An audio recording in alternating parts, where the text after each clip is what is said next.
Bonsoir à tous et bienvenue dans cette édition d'information dont voici les principales articulations. À la une de ce soir, l'ancienne candidate de l'élection présidentielle de 2015 sous les couleurs du Parti des écologistes de Guinée, Marie-Madeleine Djubaté et sa sœur Nana Martine Djubaté ont été condamnées à 3 ans d'emprisonnement ferme et au paiement d'une amende d'1 milliard à chacune d'entre elles.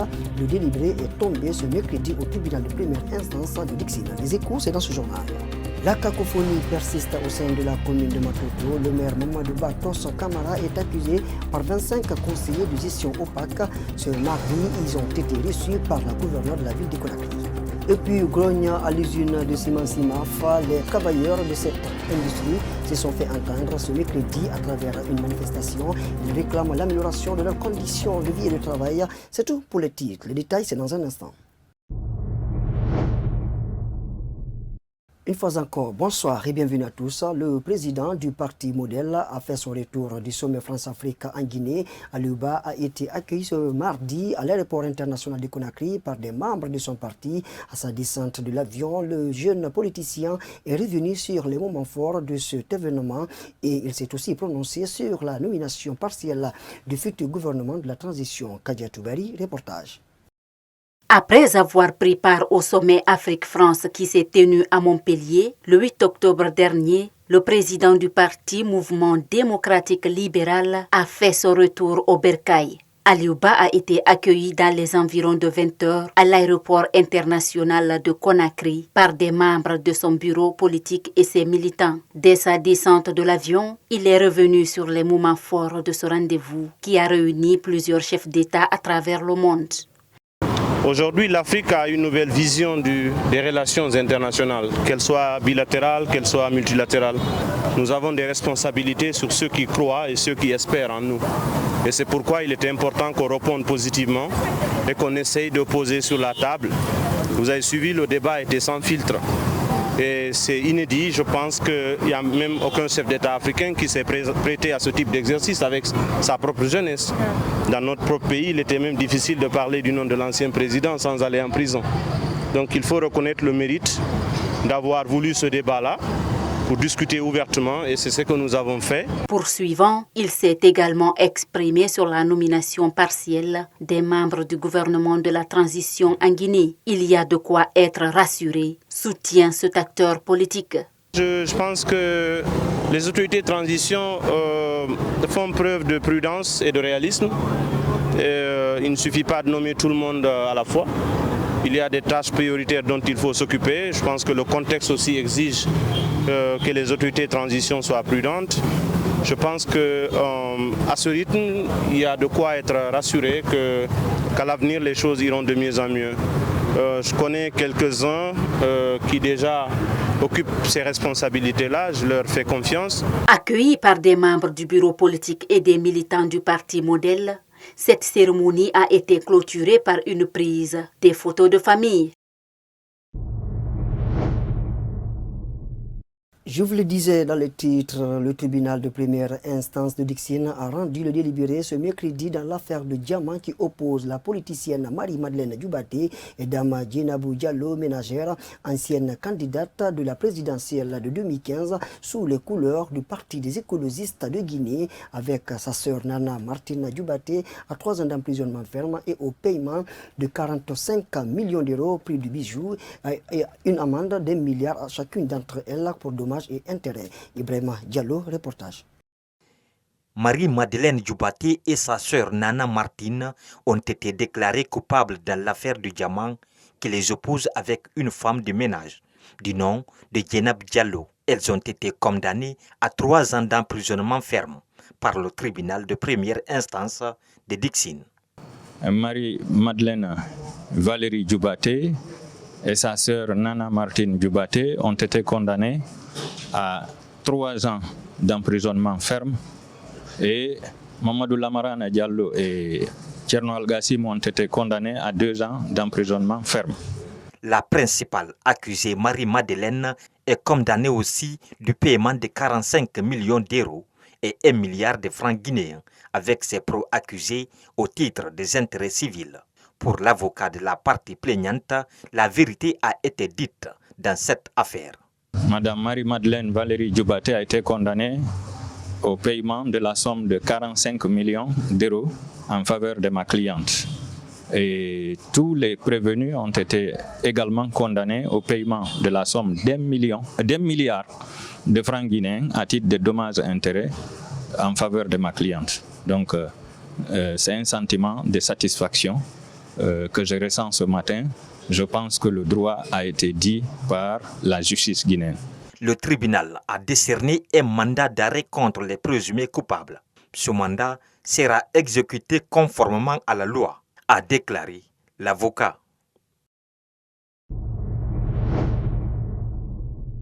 Justice, toujours dans cette édition d'information, la Cour d'appel de Conakry a rejeté ce mercredi un procès de conflit domanial. Cette affaire concerne un gendarme du nom de Togbassi Maoumi qui a interjecté l'appel à cette cour après avoir été condamné par le TPI de Dixine à 5 ans de prison ferme.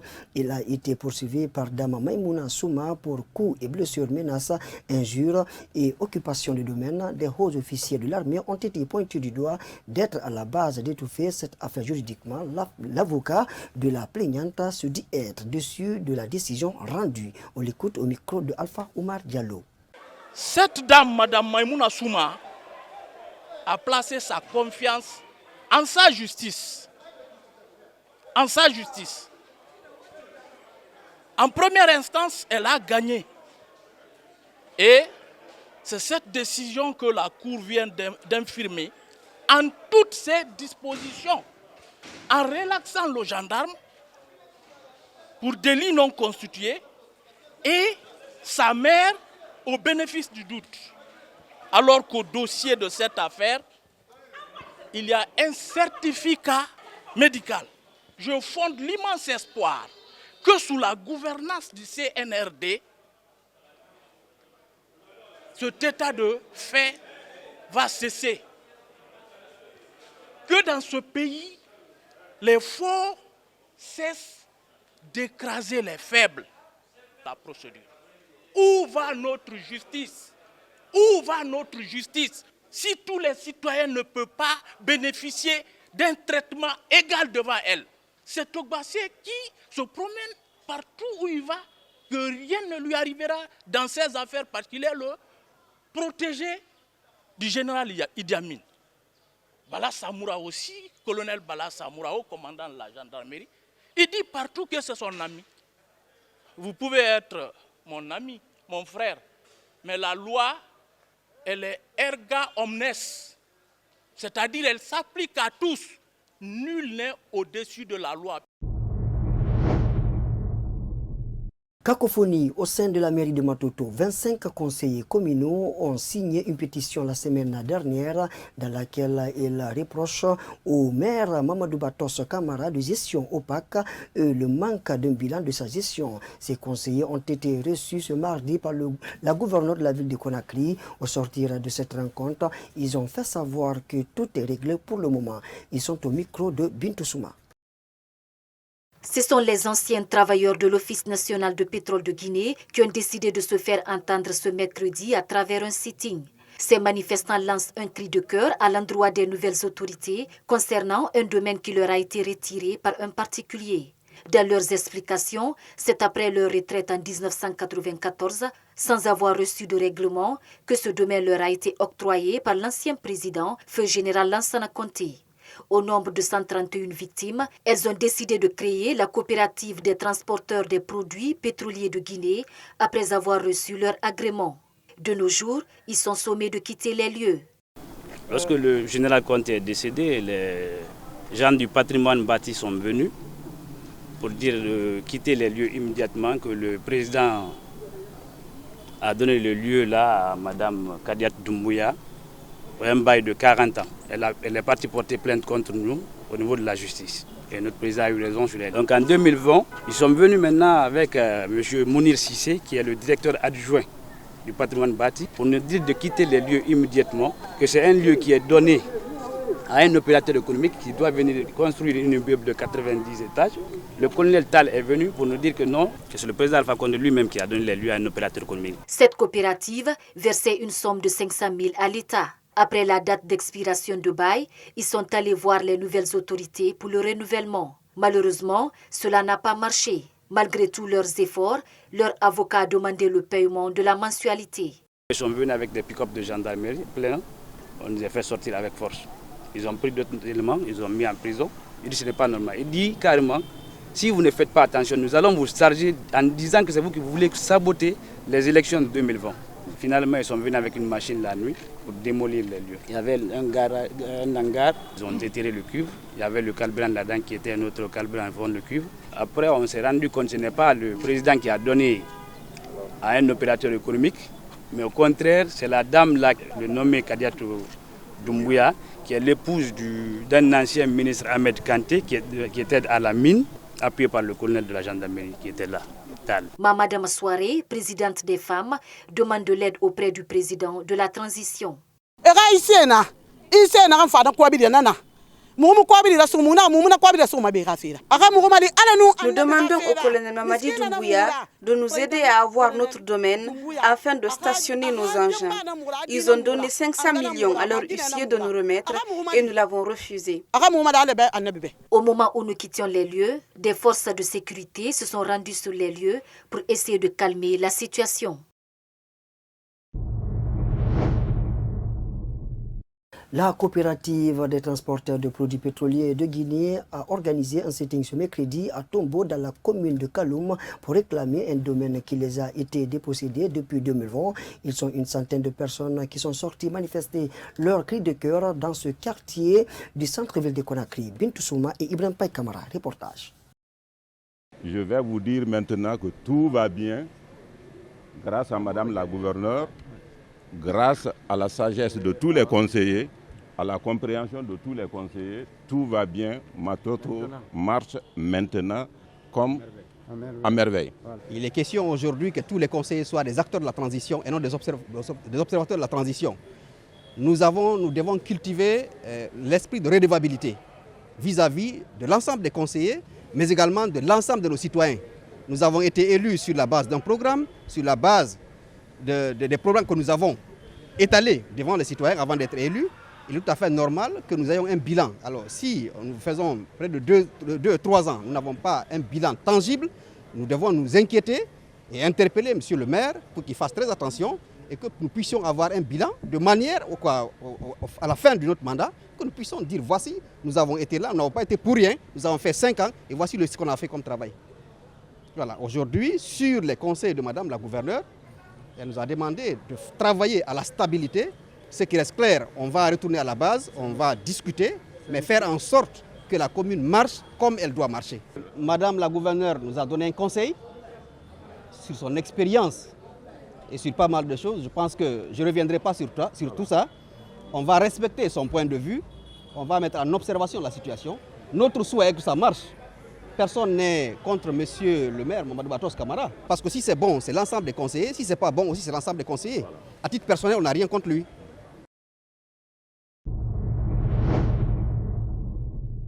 Je vous le disais dans les titres, de nombreux sous-traitants de l'usine de ciment Cimaf située à Kabélé, dans la commune urbaine de Dibrika, ont manifesté ce mercredi pour exiger une amélioration de leurs conditions de vie et de travail. Dans notre micro, ces employés qui dénoncent l'incapacité de leur directeur ont demandé l'augmentation de leur salaire. Reportage à Libadra Souma. Tôt ce matin, les employés de la société CIMAF de Kagbélé ont montré leur mécontentement contre leur direction générale. Des salaires insatisfaisants, ils ont arrêté tous les travaux pour se faire entendre. Des bus aux arrêts, des camions transporteurs coupés. La cour de la dite société a été prise en otage par ses propres employés qui réclament une meilleure prise en charge avant de scander des propos. Pas de sous-traitance. Depuis la création de l'usine en 2013, ces travailleurs sous-traités n'arrivent pas à se vanter du salaire qu'ils prennent à la fin du mois. Monsieur Alfasso, qui a fait 3 ans dans cette société, est revenu sur le calvaire de ses amis qui travaillent dans cette usine. On a tant souffert. Ce qui se passe à l'intérieur de CIMAF ne se passe dans l'enceinte d'aucune usine en Guinée ici, y compris Ciment de Guinée, Diamond, GI. Et les usines de cimenterie doivent faire des comparaisons, même si ce n'est pas à l'égalité totale. Donc nous voulons aujourd'hui un changement radical. Dans la même lancée, il interpelle les nouvelles autorités du pays à leur venir en aide pour que CIMAF réajuste leur salaire. L'appel que j'ai à lancer au niveau de la nouvelle autorité, c'est de demander à M. Doumbouya, comme il a dit, qu'il veut réunir les Guinéens rassemblés et que les Guinéens ensemble décident leur sort. Donc tout ce que je souhaite, le sort que nous souhaitons, on n'a pas demandé beaucoup. On n'a pas demandé qu'on soit dépassé plus que les autres. Ce qu'on demande, c'est d'être au même niveau que les autres usines de cimenterie. Il faut rappeler aussi que ces manifestants, malgré l'effort qu'ils ont fourni pour que la presse ait accès à l'usine, n'a pas été facile. D'ailleurs, il a fallu des négociations entre manifestants et patrons de la boîte pour trouver un consensus tout en insistant sur le non-accès des journalistes venus sur le terrain pour couvrir cet événement.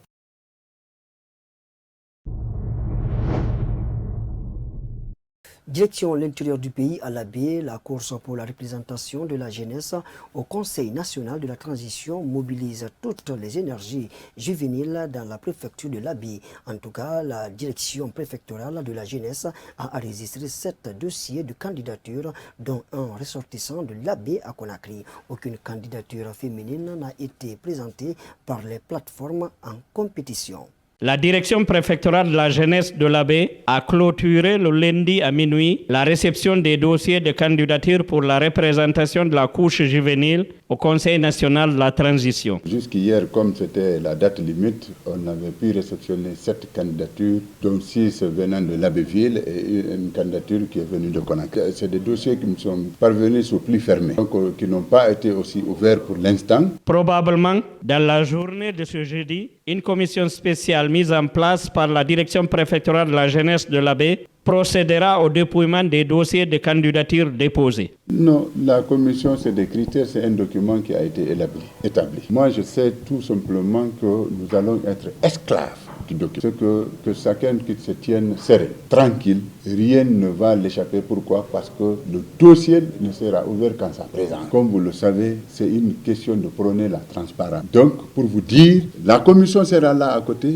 Toi, candidat, tu seras devant un mini de ton enveloppe. On va l'ouvrir, on va appeler. Quand on parle d'un document critère, on vérifie dans tes documents. Tu en possèdes? Oui, on passe. Tu n'en possèdes pas? On note et voilà comment ça doit se passer. C'est comme ça. En attendant de savoir quel est le jeune de l'Abbé qui sera retenu par cette commission pour affronter le champion de la région de Mamou, en vue de désigner un seul représentant de la jeunesse de la Moyenne-Guinée, il est utile de signaler qu'aucune candidature féminine n'a été enregistrée à l'Abbé. Voilà, chers téléspectateurs, c'est ce élément qui met fin à cette édition d'information. Merci à tous de votre aimable attention. Portez-vous bien où que vous soyez à travers le monde.